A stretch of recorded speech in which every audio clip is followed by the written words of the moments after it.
Првиот председател на Собранието во Република Македонија Стојан Андов денес во Штип ги презентираше неговите 4 книги со неговите видувања, ставови и работата на соработниците во периодот од 1990 до 1993 година.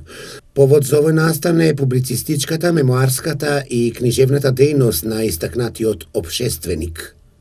Сакав на јавноста да биде достапно што сум работел, како сум гледал на работите и како сум гледал на работите на другите со кои сум соработувал.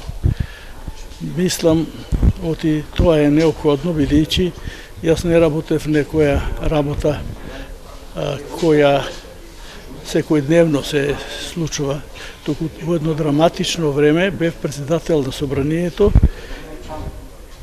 кога одржавме и референдум, кога го донесовме уставот на Република Македонија, кога Македонија стана независна, и тоа се многу драматични, многу силни настани за нашата држава. На новинарско прашање поврзано со законот за употреба на јазиците, првиот председател на Македонскиот парламент Стојан Андов со одговор: законот е донесен на брзина, без трпение и без темелна и неспорна процедура. Ова што сега настана е резултат на невнимание, подценување на правниот аспект на процедурата и нејзината сила. И сега јас не знам натаму што да препорачам.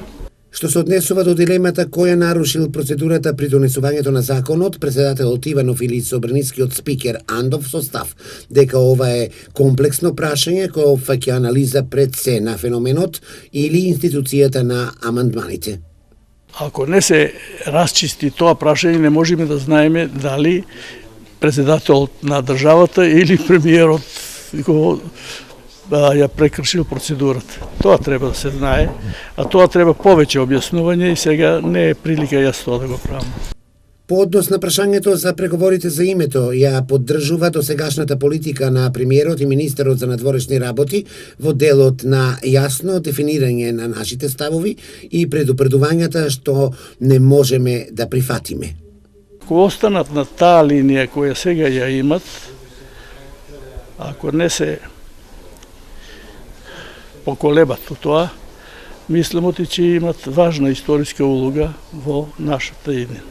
Бидејќи како држава сме исправени пред важни предизвици, Андов преферира создавање на мнозинска влада која би имала посилна поддршка кај сите политички чинители.